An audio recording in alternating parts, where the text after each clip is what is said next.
आगे बढ़ेंगे कक्षा 9वीं ब्रिज कोर्स गणित। इसमें हमारा पेज नंबर 78 का सॉल्यूशन क्वेश्चन नंबर 4 तक का हो चुका था। क्वेश्चन नंबर 5 हमने बाकी रखा था, जो कि हम इस वीडियो में देखने वाले हैं। ठीक है, तो पेज नंबर 78 पर क्वेश्चन नंबर 5 हमें क्या दिया है, आयताकार कक्ष के फर्श की लंबाई 220 सेंटीमीटर तथा चौड़ाई 125 सेंटीमीटर है, तो उसका क्षेत्रफल ज्ञात कीजिए। ठीक है, हमें क्या दिया है, एक आयत के आकार का कक्ष है, उसके फर्श की लंबाई और चौड़ाई दे दी है और उसका क्षेत्रफल पूछा है। मतलब कि सीधा सीधा हमें आयत का क्षेत्रफल पूछा है। तो दिया है, सबसे पहले क्या लिख देंगे, दिया है। अब क्या दिया है हमें, तो हमें दिया है लंबाई। ठीक है, लंबाई कितनी दी है यहाँ पे, 220 सेंटीमीटर। ठीक, उसके बाद हमें क्या दी है, चौड़ाई, तो लिख देंगे चौड़ाई। चौड़ाई दी है 125 सेंटीमीटर। ठीक, हमसे पूछा है क्षेत्रफल, तो निकाल लेंगे। तो क्या लिखेंगे, आयताकार कक्ष के फर्श की चौड़ाई, तो सीधा लिखेंगे फर्श का क्षेत्रफल है ना, बराबर कितना हो जाएगा। तो देखो, आयत का क्षेत्रफल क्या होता है, लंबाई गुणित चौड़ाई। ठीक है, ये हम सूत्र लगा देंगे यहाँ पे। उसके बाद आपको नीचे ही आपको जो स्टेप सॉल्व करनी है, मैं यहाँ पे कर रहा हूँ जगह की वजह से। तो लंबाई कितनी दी हुई है आपको, 220 सेंटीमीटर, गुणित चौड़ाई कितनी दी हुई है, 125 सेंटीमीटर। तो दोनों का गुणा कर देंगे यहाँ पे। तो जब गुणा करेंगे तो क्या आंसर आ जाएगा, 2750 सेंटीमीटर की घात 2। ठीक है गाइस, तो इस टाइप से आपके ये क्वेश्चन नंबर 5वां हल हो जाएगा। अब बात करते हैं क्वेश्चन नंबर 6 के। क्या दिया है, एक खेत जिसकी लंबाई 150 मीटर है और चौड़ाई 100 मीटर है, उसमें 30 वर्ग मीटर की कितनी क्यारियाँ बनाई जा सकती है। तो यहाँ पे हमसे क्यारियों की संख्या पूछा है। तो क्या करेंगे, देखो, जो खेत है उसकी लंबाई अलग है और चौड़ाई अलग है। अब अगर लंबाई अलग है और चौड़ाई अलग है, तो जो खेत है वो आयत के आकार का है। तो हमको यहाँ पे दिया है, सबसे पहले हम लिख देंगे दिया है। ठीक है, क्या लिख देंगे, दिया है। तो क्या दिया है यहाँ पे, खेत की लंबाई। ठीक है, आप चाहो तो पूरा लिखिए, खेत की लंबाई कितनी दी है, 150 मीटर, और चौड़ाई आपको दी है, तो तथा करके बता दीजिए आप। ठीक है, तथा चौड़ाई कितनी दी है आपको, तो वो दी है 100 मीटर। ठीक, अब उसमें 30 वर्ग मीटर की कितनी क्यारियाँ निकालनी है। तो क्यारियों की संख्या निकालने के लिए आपको क्या करना पड़ेगा, पहले इसका क्षेत्रफल निकालना पड़ेगा। आप क्षेत्रफल निकाल के 30 का भाग लगा दीजिए, क्यारियों की संख्या मिल जाएगी। तो निकाल लेते हैं क्षेत्रफल। तो लिख देंगे खेत का क्षेत्रफल। अब चूँकि खेत आयत के आकार का है, तो क्षेत्रफल क्या हो जाएगा, तो लंबाई गुणित चौड़ाई, क्योंकि आयत का क्षेत्रफल क्या होता है, लंबाई गुणित चौड़ाई। तो ये हो जाएगा 150 गुणित 100। ठीक है, गुणा कर देंगे तो क्या आंसर आ जाएगा आपके, देखो 15 एकम 15 कर दीजिएगा आप। ठीक है, बाकी 1 2 3 0 आप लगा देना। ठीक, और मीटर में है तो क्या लगा देंगे, मीटर स्क्वायर। क्लियर, तो ये तो हो गया क्षेत्रफल। लेकिन हमें क्यारियों की संख्या निकालनी है, तो क्या लिख देंगे, क्यारियों की संख्या। क्यारियों की संख्या, अब क्यारियों की संख्या क्या हो जाएगी, तो कुल जो क्षेत्रफल आपको दिया है, ठीक है, उसमें जो बता रखा है 30 वर्ग मीटर की क्यारियाँ बनानी है, तो इस चीज़ का भाग लगा दीजिए। 0 से 0 गया, 3 एकम 3, 3 5 15, 1 और 2, तो टोटल कितना हो जाएगा, 500। तो 500 क्यारियाँ। ठीक है, क्यारियाँ कितनी आ जाएगी आपके, 500 क्यारियाँ आ जाएगी। ठीक है गाइस, तो ये था आपके पेज नंबर 78 का सॉल्यूशन। तो उम्मीद है आपको समझ में आ रहा होगा। अब हम बात करते हैं पेज नंबर 79 की। ठीक है, पेज नंबर 79 पे आपको बताया है कार्यपत्रक 5 पहला क्वेश्चन है, निम्नानुसार अनियमित आकृति से घिरा क्षेत्रफल ज्ञात कीजिए। तो हमें क्वेश्चन दिया है, इसमें जो है बॉक्स डार्क नहीं थे, तो मैंने पेंसिल से इनको थोड़ा डार्क किया है। ठीक है, ताकि अच्छी तरीके से दिख जाए। तो यहाँ पे अब हमें क्या करना है, अनियमित आकृति से घिरा क्षेत्रफल ज्ञात करना है लगभग। लगभग का मतलब है कि एग्जैक्ट आंसर इसका नहीं आ पाएगा, तो आपको क्या करना है, लगभग निकालना है। तो अब लगभग आंसर निकालते हैं, तो उससे पहले हम क्या करते हैं, जो पूरे पूरे बॉक्स बने हुए हैं उनको हम काउंट कर लेते हैं। ठीक है, क्योंकि हमको पता है कि 1 गुणित 1 मतलब कि 1 वर्ग मीटर, या यहाँ पे तो वर्ग इकाई कर देंगे। ठीक है, क्योंकि मात्रक आपको दिया नहीं है।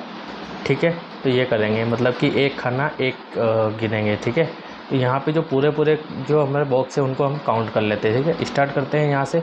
तो देखो, एक बॉक्स आपके ये पूरा बना हुआ है और एक आपके ये बना हुआ, 2। ठीक है, तो ऐसे पूरे पूरे बॉक्स को काउंट कर लेते हैं। 2, यहाँ पे 3 और ये 4। ठीक है, 1 2 3 4 और एक ये 5। ठीक है, 6 7 8 9, ये भी पूरा है 10 11, 12, 13, 14 और 15, ठीक है, 16, 17, 18, 19, 20, 21, 22, 23, 24, 25, 26, 27, 28, 29, 30, 31, 32, 33, 34, 35, 36, 37, 38, 39, 40, ठीक है, और ये 41, 42, 43, 44, 45, 46, 47, 48, 49, 50, 51, 52, 53 और 54, 55, 56, 57, 58, ठीक है। तो पूरे पूरे बॉक्स आपके कितने आए हैं यहाँ पे? तो पूरे पूरे बॉक्स आए हैं हमारे 58, ठीक है। अब हम आधे आधे बॉक्स को गिन लेते हैं, यहीं से शुरुआत करते हैं। देखो ये आधा है और ये आधा है, तो ये आधा और ये आधा मिलकर कितना हो जाएगा? 1, ठीक है।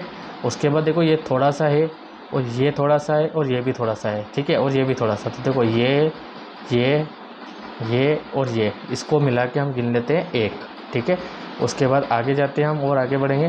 देखो ये आधा है, ठीक है, और अब यहीं से चलते हैं। ये आधा है आपके, ठीक है, और ये थोड़ा सा है, ठीक, और फिर ये थोड़ा सा है। तो ये और ये आधा, ठीक है, मतलब ये जो अंदर आ रहा है ये आधा, ठीक है, और ये वाला, ठीक है, ये और एक और ये वाला, इन सबको हम 2 मान लेते हैं, ठीक। तो यहाँ पे 2 मान लिया। उसके बाद आधा ये है और आधा ये है, ठीक है, और आधा आपके ये है। तो इन तीनों को हम 1 ले लेते हैं। तो ये हमने 1 ले लिया, ठीक। उसके बाद आधा ये है और आधा, तो ये क्या है? आधे नहीं है, ये बहुत कम है ना, आधे से भी बहुत कम है। तो इसलिए इन 3 बॉक्सों को मिलाकर, मतलब जो 3 टुकड़े बच रहे हैं उनको मिलाकर 1 काउंट कर रहे हैं, ठीक है। तो ये 1, 2 और ये थोड़ा सा टुकड़ा इसमें आ रखा है और थोड़ा सा ही, तो इन सबको मिला के 1 काउंट कर लेते हैं।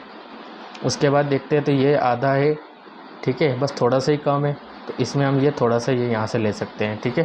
तो फिर ये 1 हो गया है, ठीक है, ये वाला ख़त्म हो गया आपके, ठीक है। अभी ये तो पूरा ही आ रहा है, ठीक है, तो इसको काउंट कर लिया था, मतलब कि ये फिर आधा है, थोड़ा सा ये है, थोड़ा सा ये है और थोड़ा सा ये, तो इन सबको लेके 1 मान लेते हैं। उसके बाद हल्का सा ये बच रहा है आपके, ठीक है, और आधा ये आ रहा है, ठीक है, तो ये और ये मान के 1 ले लेते हैं। फिर ये और ये 1 हो जाएगा, ठीक है। उसके बाद ये और ये जो टुकड़ा बच रहा है ये 1 हो जाएगा, ठीक है। उसके बाद यहाँ पे देखते तो ये और ये वाला, और साथ में थोड़ा सा आ रहा है और ये भी थोड़ा सा आ रहा है, तो इसको भी 1 ले लेते हैं, ठीक। उसके बाद देखते हैं, तो इसमें ये वाला भाग आ रहा है, उसके बाद ये आ रहा है और फिर ये आ रहा है, तो फिर से 1 ले लेते हैं इनको। फिर इसमें आधा ये आ रहा है और आधा ये है ना, वैसे इसको ले लिया था ये वाला, ठीक है। तो +1, वैसे आपको लगभग निकालना है, देखो एग्जैक्ट मान निकलेगा नहीं, तो आपको लगभग निकालना है। अब 58 के बाद हो जाएगा 59, 60, 61, 62, 63, 64, 65, 66, 67, 68, 69, 70, 71 और 72। मेरे जो लगभग निकला है वो निकला है 72, ठीक है। आपके 73 हो सकता है, 75 हो सकता है, 76 हो सकता है, ठीक है। तो यहाँ पे हम लिख देंगे 72 और वर्ग इकाई, क्या लिख देंगे? वर्ग इकाई, ये हो जाएगा इसका सॉल्यूशन, ठीक है गाइस। तो देखो लगभग निकालना था और ऑलरेडी प्रिंटिंग मिस्टेक है, तो मेरे 72 आया है, हो सकता है आपके 75, 76, 80 भी आ जाए, ठीक है, या 70 भी हो सकता है, ठीक है। आगे हम देखते हैं, क्वेश्चन हमें दिया है अनियमित आकृति के धागे की सहायता से परिमाप ज्ञात कीजिए, वो भी लगभग। और प्रयोग आप किसका यूज़ करेंगे यहाँ पे? धागा, ठीक है। तो धागा तो सभी ने देखा है, ठीक है, ये आपके होता है धागा, ठीक है। तो धागा के एक मुंह पे हम गिठान लगा देते हैं, ठीक है, ताकि जहाँ पे भी रखें तो वहाँ से हमारी ये मेजरिंग हो जाए, ठीक है। तो जैसे कि हम यहाँ से चल रहे हैं, ठीक है, धागा लेना है आपको और धागा रखना है इस वाले पोर्शन पे, और उसके बाद बस इस बाउंड्री पे आपको धागा घुमाना है, ठीक है। तो जैसे हम करते हैं शुरुआत, तो जैसे धागा यहाँ रखा है, ठीक है, उसके बाद हमको इसके बराबर ऐसे लेना है, ऐसे लेना है, फिर आपको ये ऐसे चलते रहना है, ठीक है, लगभग में निकालना है वैसे, ठीक है, ये और इसके बाद ये हो जाएगा, ठीक है, उसके बाद ये हो जाएगा, ठीक है, उसके बाद ये, फिर ये हो जाएगा आपके, फिर यहाँ तक ये हो जाएगा, ठीक है, इससे आगे बढ़ेंगे, ये, फिर आपके ये वाला हो जाएगा, ठीक है, फिर ये, ऐसे बस आपको धागा बाउंड्री पे लेके चलना है, ठीक है। तो धागा बाउंड्री पे लेके चलेंगे हम, तो हो जाएगा हमारा काम, ठीक है। उसके बाद इसको यहाँ पे, फिर, ठीक है, तो ये वाला यहाँ पे, उसके बाद यहाँ पे, और उसके बाद फिर यहाँ पे, और फिर यहाँ पे। तो जहाँ ख़त्म होता है वहाँ पे आपको रोक देना है। जैसे यहाँ ख़त्म हो गया था तो यहाँ हमने रोक दिया है, और यहाँ पे हम कुछ चिन्ह लगा देंगे, ठीक है, ताकि ये पता रहे कि हाँ यहाँ पे हमारा फिनिश हुआ था।